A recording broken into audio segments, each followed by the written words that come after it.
Hi സുഹൃത്തുക്കളെ, EyePlus training സൊല്യൂഷൻസിൻ്റെ ഒരു വീഡിയോയിലേക്ക് ഏവർക്കും സ്വാഗതം. ഇന്ന് നമ്മൾ ചർച്ച ചെയ്യുന്നത് LP-UP അസിസ്റ്റന്റ് പരീക്ഷ വളരെ വേഗത്തിൽ അടുത്തുകൊണ്ടിരിക്കുന്നു. ഏതാനും നാളുകൾ കഴിയുമ്പോൾ, ഏതാനും മാസങ്ങൾ കഴിയുമ്പോൾ പരീക്ഷ ആകുകയാണ്. ഇപ്പോൾ ആപ്ലിക്കേഷനുകളെല്ലാം വിളിച്ചിട്ടുണ്ട്. നല്ല സുവർണാവസരമാണ്. അപ്പോൾ ഈ അവസരത്തിൽ നിങ്ങൾക്കും ഒരു അധ്യാപകനാകുവാനായിട്ടുള്ള ഒരു ശ്രമം നടത്തണ്ടേ? LP-UP അസിസ്റ്റന്റ് പരീക്ഷയ്ക്കുള്ള ചില മാതൃകാ ചോദ്യങ്ങൾ നോക്കാം. വിദ്യാഭ്യാസ മനഃശാസ്ത്രത്തിലെ ഏതാനും ചോദ്യങ്ങൾ നമുക്ക് നോക്കാം. ഒന്നാമത്തെ ഒരു ചോദ്യം: അധ്യാപക പരിശീലനത്തിന് ഡയറ്റ് സ്ഥാപിക്കണമെന്ന് നിർദ്ദേശിച്ചത് ഏത് കമ്മീഷനാണ്? അധ്യാപക പരിശീലനത്തിന് വേണ്ടി ഡയറ്റ് എന്ന് പറയുമ്പോൾ നമുക്കറിയാം, ജില്ലാ വിദ്യാഭ്യാസ എഡ്യൂക്കേഷൻ ആൻഡ് ട്രെയിനിങ് അല്ലേ? അപ്പോൾ district institute of education and training എന്നറിയപ്പെടുന്ന ആ ഒരു ഡയറ്റ് എന്നറിയപ്പെടുന്ന ഈ ഒരു സ്ഥാപനം വേണമെന്ന് നിർദ്ദേശിച്ചത് ആരാണ്? കോത്താരി കമ്മീഷൻ റിപ്പോർട്ടാണോ, ഹണ്ടർ കമ്മീഷൻ റിപ്പോർട്ടാണോ, ദേശീയ പാഠ്യപദ്ധതി ചട്ടക്കൂട് 1999 ആണോ, 1986 ദേശീയ വിദ്യാഭ്യാസ നയമാണോ എന്നുള്ളതാണ് ഒരു ചോദ്യം. അതിൻ്റെ ഉത്തരം ഇതാണ്, ഓപ്ഷൻ ഡി ആണ്. 1986 ദേശീയ വിദ്യാഭ്യാസ നയത്തിലാണ് പറയുന്നത് രാജ്യത്തെ എല്ലാ ജില്ലകളിലും ഇതേപോലെ തന്നെ വിദ്യാഭ്യാസ ഒരു ഇൻസ്റ്റിറ്റ്യൂട്ട് ആവശ്യമാണ്. District institute of education and training എന്നറിയപ്പെടുന്ന ഒരു സ്ഥാപനം ആവശ്യമാണെന്നും അവിടെയാണ് അധ്യാപകർക്ക് വേണ്ട പരിശീലനം നടത്തേണ്ടത് എന്ന് നമ്മുടെ 1986 ദേശീയ വിദ്യാഭ്യാസ നയത്തിൽ പറഞ്ഞതിൻ്റെ അടിസ്ഥാനത്തിലാണ് രാജ്യത്തെ ജില്ലകളിൽ ഡയറ്റ് സ്ഥാപിതമായിട്ടുള്ളത്. അപ്പോൾ അത് ഓർത്തിരിക്കേണ്ട ഒരു ചോദ്യമാണ്. മറ്റൊരു ചോദ്യം ഇതാണ്: വിദ്യാർത്ഥികളുടെ കോട്ടങ്ങൾ അപ്പപ്പോൾ പരിഹരിക്കുന്നതിനും നേട്ടങ്ങൾ വിലയിരുത്തുന്നതിനും വേണ്ടി നടത്തുന്ന ഒരു മൂല്യനിർണ്ണയമുണ്ട്. പലതരത്തിലുള്ള മൂല്യനിർണ്ണയങ്ങളെ കുറിച്ച് നമ്മൾ പഠിച്ചിട്ടുണ്ട് അല്ലേ? Assessment for learning, assessment as learning, അങ്ങനെയുള്ള അസസ്മെന്റിൽ ഏത് വിഭാഗത്തിലുള്ളതാണ് വിദ്യാർത്ഥികളുടെ കോട്ടങ്ങൾ അപ്പോൾ? അപ്പൊ അത് പഠനം നടക്കുന്നു, പഠനത്തോടൊപ്പം നടക്കുന്ന കാര്യമാണ് അസസ്മെന്റ്. അപ്പോൾ അങ്ങനെ നേട്ടങ്ങൾ വിലയിരുത്തും. അപ്പോൾ കോട്ടങ്ങൾ വിലയിരുത്തുകയും അതേപോലെ തന്നെ അപ്പപ്പോൾ പരിഹരിക്കുകയാണ്. അവർക്കുണ്ടാകുന്ന പ്രശ്നങ്ങൾ ആ കോട്ടങ്ങൾ അപ്പപ്പോൾ പരിഹരിക്കുകയും പിന്നെ നേട്ടങ്ങൾ വിലയിരുത്തുന്നതിനും വേണ്ടി നടത്തുന്ന മൂല്യനിർണ്ണയം ഉദ്ദേശാധിഷ്ഠിത മൂല്യനിർണ്ണയമാണോ, പ്രവർത്തനാധിഷ്ഠിത മൂല്യനിർണ്ണയമാണോ, ആത്യന്തിക മൂല്യനിർണ്ണയമാണോ, സംരചന മൂല്യനിർണ്ണയം?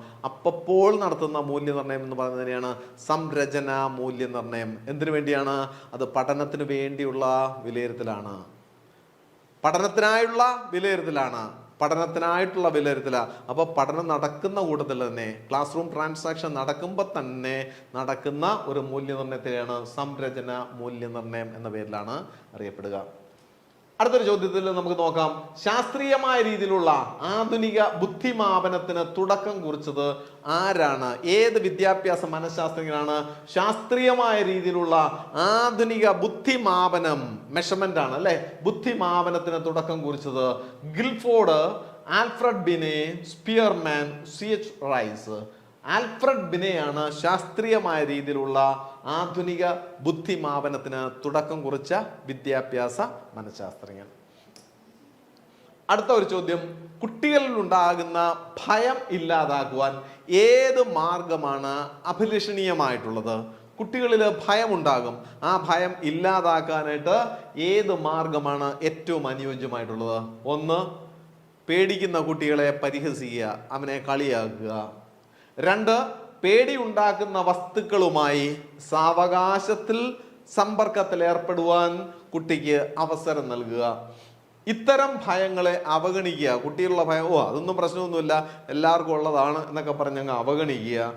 നാലാമത്തത്, ധൈര്യവാനായിരിക്കേണ്ടതിൻ്റെ ആവശ്യകതയെ പറ്റി ഉപദേശിക്കുക, നല്ല ഉപദേശമൊക്കെ അങ്ങോട്ട് കൊടുക്കുക. ഇതിലേതാണ് ഏറ്റവും അനുയോജ്യമായിട്ടുള്ളത്? കുട്ടികളിലെ ഭയം ഇല്ലാതാക്കുവാനായിട്ട് ഏറ്റവും നല്ല മാർഗം ഏതാണ്? കുട്ടിയെ പരിഹസിക്കുകയാണോ? ഒരിക്കലുമല്ല. പേടിയുണ്ടാക്കുന്ന വസ്തുക്കളാണ്, ഏതെങ്കിലുമൊക്കെ സംഗതിയെ പേടി ഉണ്ടായിട്ടുണ്ട്, അത് ആ വസ്തുവുമായിട്ട് സാവകാശത്തിൽ പതുക്കെ ആ കുട്ടിക്ക് സമ്പർക്കത്തിൽ ഏർപ്പെടാനായിട്ട് അവസരം കൊടുത്താൽ പതുക്കെ ആ പേടിയിൽ നിന്ന് മാറും. ഉദാഹരണത്തിന് ഒരു പട്ടി, അപ്പൊ നമ്മുടെ വീട്ടിൽ വളർത്തുന്ന ഒരു പട്ടിയായിരിക്കും, പുറത്തുനിന്നൊരു വന്ന ഒരു കൊച്ചു കുഞ്ഞ് അല്ലെങ്കിൽ ഒരു 10-12 വയസ്സുള്ള ഒരു കുട്ടിയായിരിക്കും. ആ കുട്ടിക്ക് പട്ടിയെ പേടിയാ. നമുക്കറിയാം, നമുക്ക് ഉറപ്പുണ്ട് ഈ പട്ടി അങ്ങനെ കടിക്കത്തേ ഇല്ല, വലിയ സ്നേഹമുള്ളൊരു ലാബ്രഡോർ ഇനത്തിൽപ്പെട്ട പട്ടിയാണ്. അങ്ങനെയാണെങ്കിൽ എന്താ ചെയ്യേണ്ടത്? അപ്പോൾ ആ കുട്ടിയെ ചിലപ്പോൾ ഒരു 4 വയസ്സോ 5 വയസ്സുള്ള കുട്ടിയായിരിക്കാം. ആ കുട്ടിക്ക് പട്ടി നിലത്തിറങ്ങത്തില്ല. ആദ്യം നമ്മൾ എന്ത് ചെയ്യും? ഈ പട്ടി അങ്ങ് കൂട്ടിലോട്ട് കയറ്റിയിട്ട് ആ കുട്ടിയെ എടുത്തുകൊണ്ട് പതുക്കെ ഈ പട്ടിയുടെ അടുത്തേക്ക് ഇരുന്നു. കാരണം കൂട്ടിൽ ആദ്യം പറഞ്ഞു കൊടുക്കും നമ്മൾ കൂട്ടിലാണ്, ഇങ്ങോട്ട് വരത്തില്ല. അല്ലെങ്കിൽ കുട്ടിക്ക് മനസ്സിലാകും കൂട്ടിൽ അടച്ച പട്ടിയാണ്, കടിക്കത്തില്ല എന്നറിയാം. എന്നിട്ട് ആ കുട്ടിയെ പതുക്കെ കൂട്ടിനടുത്തേക്ക് കൊണ്ടുവന്നു, പട്ടിയുടെ അടുത്തേക്ക് കൊണ്ടുവന്നു. അപ്പോൾ പതുക്കെ അതിൻ്റെ കയ്യിലോ തലയിലോ ഒക്കെ നമ്മളൊന്ന് തലോടുന്നു. അപ്പോൾ പട്ടി ഒന്നും ചെയ്യുന്നില്ല എന്ന് മനസ്സിലാകുന്നു. ഓട്ടോമാറ്റിക്കായിട്ട് കുട്ടിയും അതേപോലെ ചെയ്യാൻ ശ്രമിക്കും. അപ്പോൾ എന്താണ്, ആ പട്ടിയുമായിട്ട് സമ്പർക്കത്തിൽ വരുമ്പോൾ തൊട്ടു തലോടി ഒരു ഷെയ്ക്ക് ഹാൻഡൊക്കെ വാങ്ങിക്കുമ്പോൾ കുട്ടിക്ക് ഭയങ്കര കോൺഫിഡൻസ് ആയി, ഈ പട്ടി ഇനി കടിക്കത്തില്ല എന്നുള്ളത്. യെസ്, അതാണ് മാർഗം. അപ്പൊ പേടി ഉണ്ടാക്കുന്ന വസ്തുക്കളുമായിട്ട് സാവകാശത്തിൽ സമ്പർക്കത്തിൽ ഏർപ്പെടാൻ അവസരം നൽകിയാൽ ഈ പേടി ഇല്ലാതാക്കുവാനായിട്ട് സാധിക്കും. മറ്റൊരു ചോദ്യം, താഴെ പറയുന്നവയിൽ പഠന വൈകല്യമല്ലാത്തത് ഏതാണ്? പഠന വൈകല്യം നമുക്കറിയാം, പലതരത്തിലുള്ള പഠന വൈകല്യങ്ങളുണ്ട്. Dyslexia, anorexia, dysgraphia, dyscalculia. പഠന വൈകല്യത്തിൽ പ്രധാനപ്പെട്ട 3 നമ്മൾ പഠിച്ചിട്ടുള്ളത് ഇവിടെ കൊടുത്തിട്ടുണ്ട്. ഡിസ്ലെക്സിയ എന്താണ് നമുക്കറിയാം. എന്താണ് ഡിസ്ലെക്സിയ, ഡിസ്ഗ്രാഫിയ, ഡിസ്കാൽക്കുലിയ? കാൽക്കുലിയ നമുക്കറിയാം, ഗണിതവുമായി ബന്ധപ്പെട്ടതാണ് അല്ലെ. ഡിസ്ലെക്സിയയും ഡിസ്ഗ്രാഫിയയും നമ്മൾ പഠിച്ചിട്ടുള്ളതാണ്. എഴുത്തും വായനയുമായി ബന്ധപ്പെട്ട പഠന വൈകല്യങ്ങളാണ് ഡിസ്ലെക്സിയ, ഡിസ്ഗ്രാഫിയ. ഗണിതവുമായി ബന്ധപ്പെട്ടാണ് ഡിസ്കാൽക്കുലിയ. അനോറക്സിയ എന്നറിയപ്പെടുന്നത് ഈ വിഭാഗത്തിൽ വരുന്നതല്ല. അപ്പൊ പഠന വൈകല്യത്തിൽ പെടാത്ത ഒരു കാര്യമാണ് അനോറക്സിയ. അപ്പൊ ഇവിടെ ഓപ്ഷൻ ഏതാണ്? ബി എന്ന് പറയുന്ന ഓപ്ഷൻ അനോറക്സിയ എന്നറിയപ്പെടുന്നതാണ്. അപ്പൊ ഇത് നമ്മുടെ വിദ്യാഭ്യാസ മനഃശാസ്ത്രവുമായി ബന്ധപ്പെട്ട LP UP അസിസ്റ്റന്റ് പരീക്ഷയ്ക്കൊക്കെ ചോദിച്ചിട്ടുള്ള ഒരു 5 ചോദ്യങ്ങളാണ് നമ്മൾ ഇവിടെ കൊടുത്തിരിക്കുന്നത്. ഇതേപോലെയുള്ള അനേകം ചോദ്യങ്ങൾ, മുൻകാല ചോദ്യ പേപ്പറുകളും ഒക്കെയാണ് നമ്മൾ I+ ട്രെയിനിങ് സൊല്യൂഷൻസ് ഒരുക്കിയിരിക്കുന്ന ആ ഒരു എഡ്യൂക്കേഷണൽ പ്ലാറ്റ്ഫോമിനകത്ത് ഉള്ളത്. അപ്പോൾ നമ്മൾ തീർച്ചയായിട്ട് നമ്മൾ അതിൻ്റെ സിലബസ് അനുസരിച്ചുള്ള പരിശീലനമാണ് I+ ട്രെയിനിങ് സൊല്യൂഷൻസിൽ ഒരുക്കിയിരിക്കുന്നത്. ആ സിലബസ് അനുസരിച്ച് നമുക്ക് പഠിക്കുകയും മുൻകാല ചോദ്യ പേപ്പറുകൾ, ഡൗട്ട് ക്ലിയറിംഗ് ക്ലാസ്സുകൾ, അതേപോലെ തന്നെ ടെസ്റ്റ് പേപ്പറുകൾ ഇവയൊക്കെ ഉൾപ്പെടുത്തിയ ഒരു സ്കീമാണ് I+ ട്രെയിനിങ് സൊല്യൂഷൻസ് ഒരുക്കിയിരിക്കുന്നത്.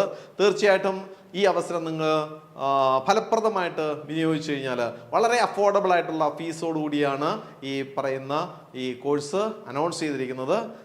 പരീക്ഷ ഏതാനും മാസങ്ങൾക്കുള്ളിൽ പരീക്ഷയുണ്ടാകും. അപ്പോൾ അതിനുള്ള തയ്യാറെടുപ്പിൻ്റെ ഭാഗമായിട്ട് നിങ്ങൾക്ക് ഈ കോഴ്സിലേക്ക് അഡ്മിഷന് എടുത്തു കഴിഞ്ഞാൽ നിങ്ങൾക്ക് പ്രയോജനകരമായിരിക്കുമെന്ന് ഈ അവസരത്തിൽ ഓർപ്പിക്കുന്നു. നന്ദി, നമസ്കാരം.